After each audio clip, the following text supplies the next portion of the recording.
Hey guys, 9.2, the isms, the responses to revolutions. This is one of the more important sections that we will go through this year, especially for the next 3 units.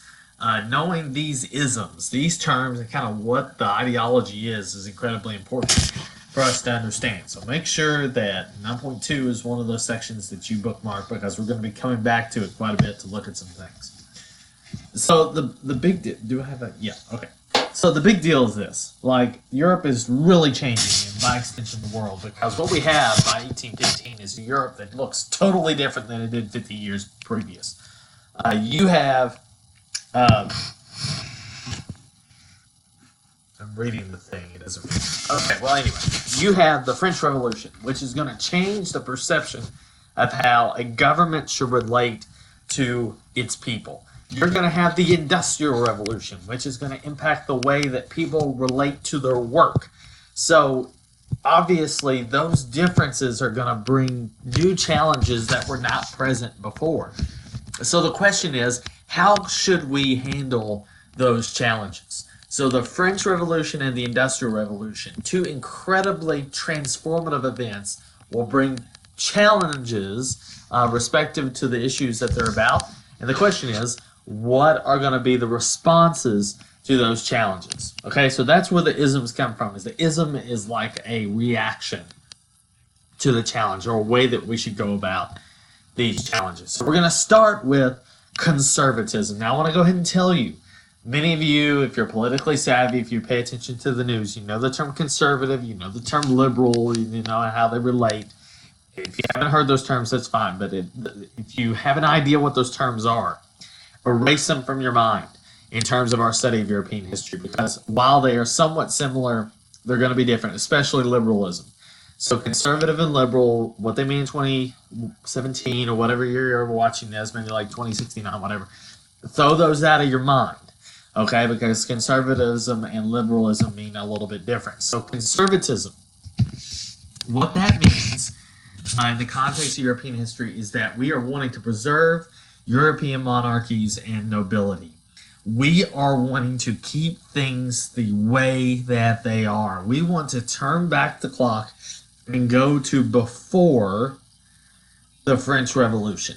Make life the way it was. So automatically you should be thinking, oh, this sounds like what we saw in 9.1. And there's a good point to that, because it is true. This guy right here, that is Clemens von Metternich. Okay, a great example of a conservative leader at the time. So Metternich from Austria, conservative, maintaining order opposed to change, and pessimistic on the idea of progress in human society. We are, go a little Thomas Hobbes and think that we're kind of worthless creatures, and that we need strong guidelines and boundaries being put in place by the monarchy, the nobility. And I'll also throw in here the clergy. Okay, let's just put a little cross here for the church. Okay, so preservation of European monarchies and nobilities. This is supported mostly by, not surprisingly, the traditional ruling classes, but also the peasants. And remember, if I'm a peasant, I really don't want to see vast change, right? I want to see things stay the same. And if I'm conservative about it, if I am unwilling to change a lot of things, then there's not a lot of risk. Okay, so that's why peasants, you would see many of them, if they were politically savvy, which certainly isn't all of them, they would most want to support leaders who were conservative. And certainly, if I'm a monarch and if I'm a noble, I'm going to want to support things that help me out. And I've already noted this. Your society, a conservative society, has the monarch, has nobility, has church. All three are buoyant and strong and present, and it's very much a previous 1789, okay, because the French Revolution certainly challenged all three of those areas. So, hey, there it is. Basically make life the way it was before the French Revolution. The biggest threat to conservatives, those evil bourgeoisie. They're the ones that conservatives believe had stirred up the lower classes in France, had gotten them going and pushing for even more measures of equality. So conservatives see the middle class as the threat to their predominance in society. So you can start thinking now, you can start thinking and making connections. Countries which lack a middle class are going to be stronger conservatives. Okay? Countries that lack a middle class are going to have more conservatives. So now you ask yourself, what countries don't have that middle class? And that's something to keep in mind as we go forward. All right, and we've already talked in the French Revolution, we talked about Edmund Burke, who's really a good example of a conservative figure, Metternich as well, but Burke said, hey, there's going to be anarchy, there's going to be mass change and chaos, and if we're going to make change in England, we got to do it slow and steady. So Edmund Burke is a good example of a conservative. If I'm writing today. All right, here we go. Liberalism. This is a Jeep Liberty. Wow, I just like moving. Look at me go. Whoa! Yeah! Look at that. It took me 9 units to figure out I could do this. That is fun. All right, Jeep Liberty. Liberalism. Easy connection. The Enlightenment. The buzzwords of the Enlightenment are shifted into the concept called liberalism. You might also see it sometimes called classical liberalism, putting the ideas of the Enlightenment into society. They believe in the idea of popular sovereignty, that the people have the ability to choose their own government, right? That someone cannot rule over you, that you have the ability to choose your own government. Think of how that connects maybe to the USA, right? The foundation of our country is how liberals believe that the people should decide what their government looks like. The liberty of the individual and equal rights, okay? That's something, again, equal, we put that over the asterisk, right? Because of the time of the gender equality, racial equality that are lacking. But again, Enlightenment ideas, liberals will want to create laws that push liberties for the individual and push equal rights. And the government should protect the natural rights. So John Locke's life, liberty, and property, classical liberals will say, hey, it is the government's role to protect that. So again, this is all kind of the Enlightenment thinking. Now, a caveat to it. Liberals do not believe in pure democracy and universal suffrage, meaning that all people, no, all people shouldn't be given the right to vote. Even all men shouldn't be given the right to vote. Usually the ones that get the right to vote will be the ones that own land, okay? White men who own land. They should decide, but they don't believe in the idea of giving everybody the ability to vote. Sure, some suffrage, some voting rights, but certainly not all people. And most identify with the bourgeoisie. Okay, most identify with the bourgeoisie, middle class. So again, you can see how they kind of, will butt heads with conservatives. And like I said, they believe that the voting rights should not be extended to the lower classes. So to compare and contrast liberals and conservatives, conservatives keep things the way they are. You have a monarch, you have the nobility, the landed nobility, you have certainly a strong church. Liberals are wanting to extend more political rights and more equal rights to those below. Certainly to elevate the middle class, give them a voice in government. So you got a lot of differences there that you can look at. Now, a couple of prominent liberal thinkers. Jeremy Bentham. Here's Jeremy. Jeremy believed that, Mr. Bentham believed that every law should help the greatest amount of people, the greatest possible amount. A law should be placed in a context where it helps the most amount of people the most that it can, right? And this is called utilitarianism. Again, interest on equality, right? John Stuart Mill. Ooh, it's like an eagle. John Stuart Mill believed that a person should be free as long as it doesn't infringe on someone else's freedom. So your freedom extends as far until it infringes or hurts someone else's freedom. Okay? These two thoughts permeate our society today. Classical liberal thought that is certainly still relevant in today's world.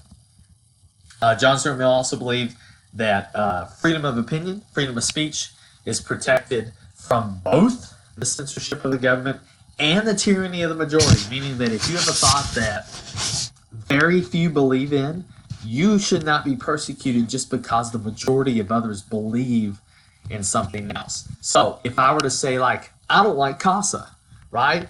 I've been, like, threatened before because of that. John Stuart Mill says you should have the ability to express that even if the majority believe otherwise, right? It's a little Voltaire-ish. It's like a continuation of Voltaire's ideology. So again, liberal thought, enlightenment, liberty of the individual, equal rights, and certainly those enlightenment buzzwords in action.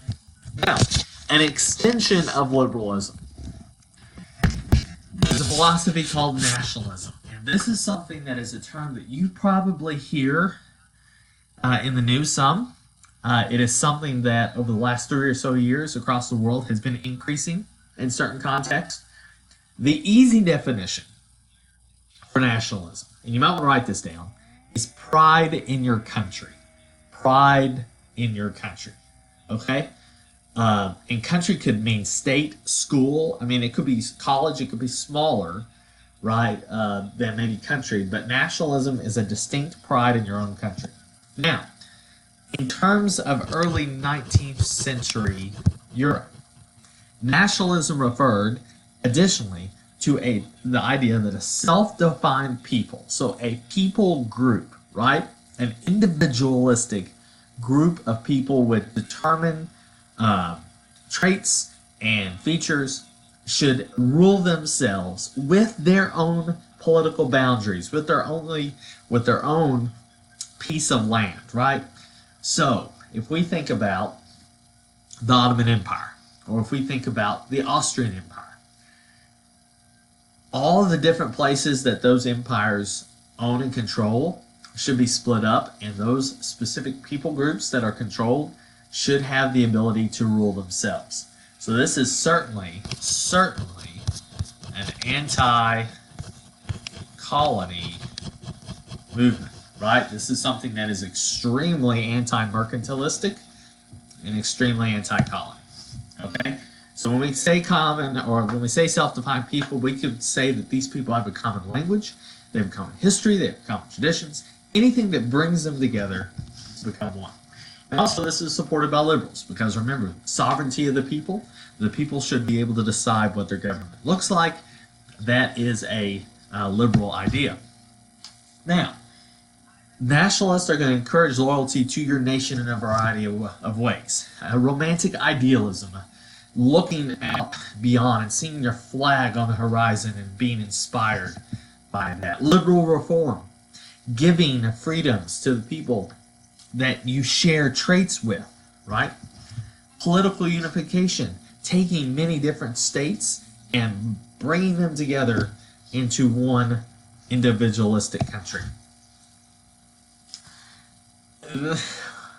Wait till the Nazis. We'll get there.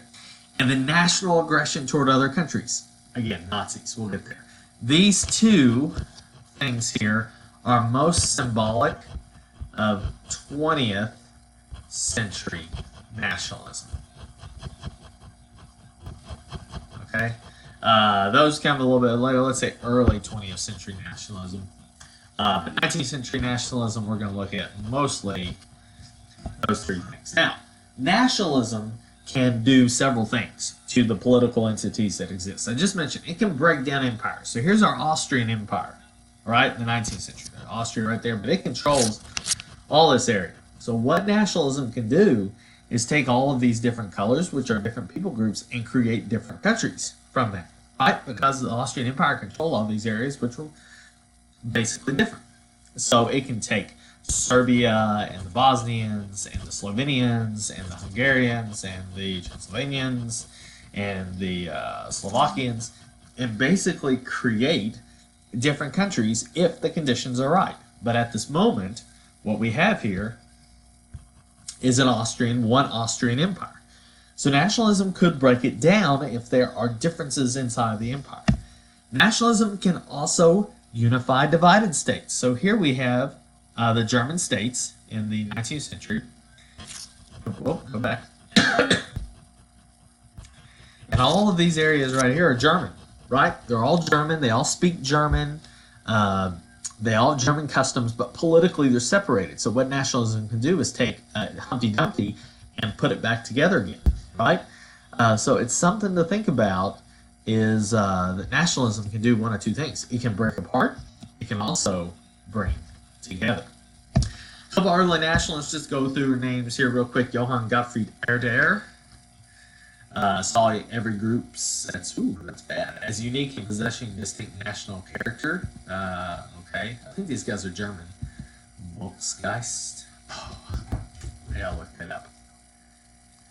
Let me look up what Volksgeist means. That's a big term. And then this guy, yeah, he's like not a great guy. Let's see here, Volksgeist. Oh, I think it's like people's spirit. How to pronounce it, folks? I don't want to do that YouTube.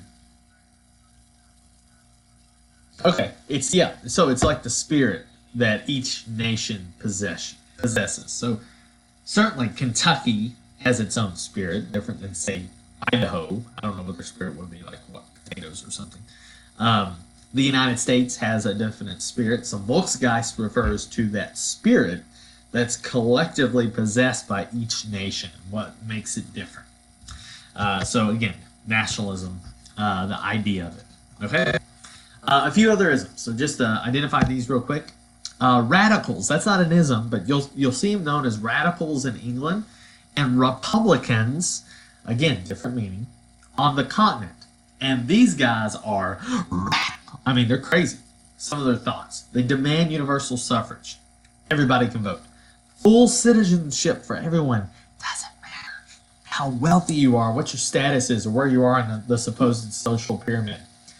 Some radicals even believed in the idea of rights, political rights for women and for racial minorities if they existed. So, again, certainly taking what liberals want to do and really going to the far end with it. Okay?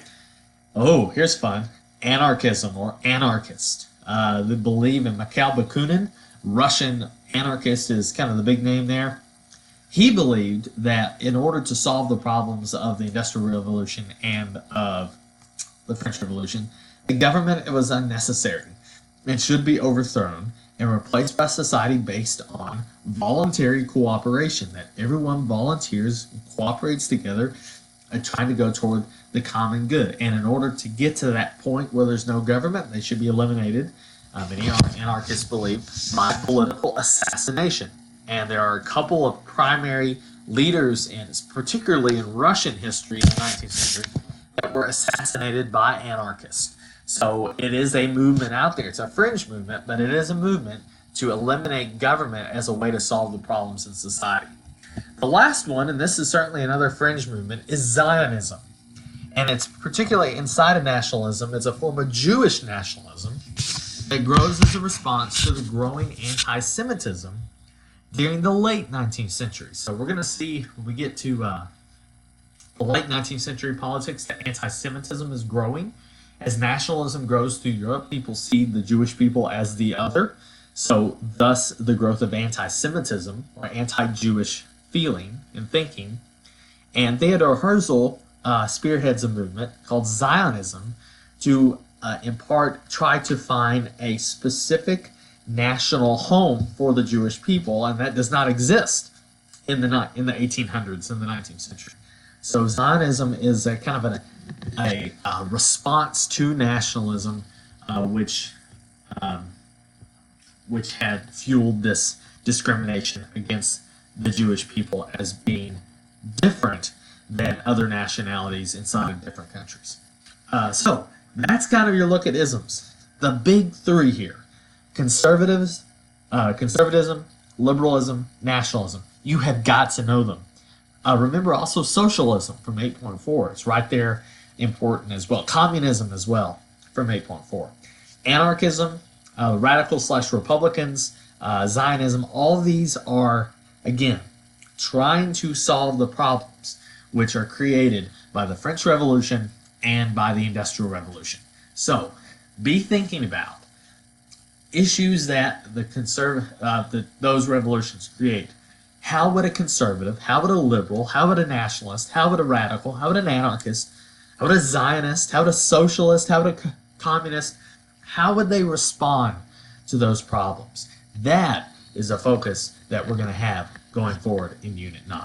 All right, so that's kind of where we're at. We're going to this card.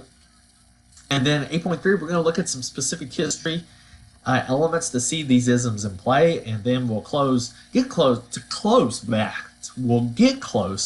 to ending Unit 9 by looking at kind of the overload of these issues and problems with 9.4. So that'll end that. I'll pause here. Yeah, click here to pause. Yeah, I'll pause. All right. See ya.